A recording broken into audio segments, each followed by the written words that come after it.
Hey everybody, welcome back to Keith 60 Hotshot Adventures. Quick tip Friday, we're going to call it, I guess.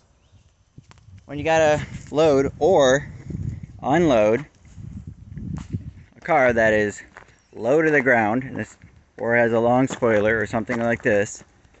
I have a 4-foot Dove, I have 5-foot steel ramps,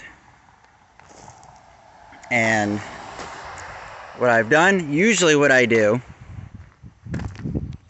is I'll extend my drop leg and I'll jack up the truck as high as I can, and then I always carry some 2x6s, and then I'll extend my ramps.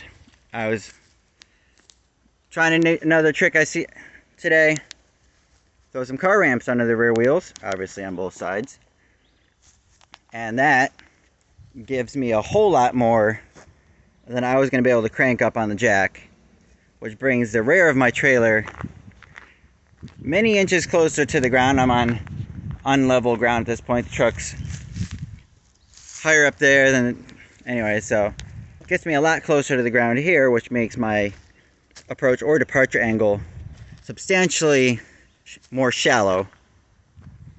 And in this case, it worked out perfectly. It just rolled off. So this was already like this one. It was a guy's project, so it's already like that. He's still working on it. Yep, just wanted to show you this trick I was trying out today with driving the truck up on a set of car ramps, and of course block the wheels on the trailer, since that is no longer a stable parking situation. Yep, just wanted to share my latest hack, we'll call it. Have a good one.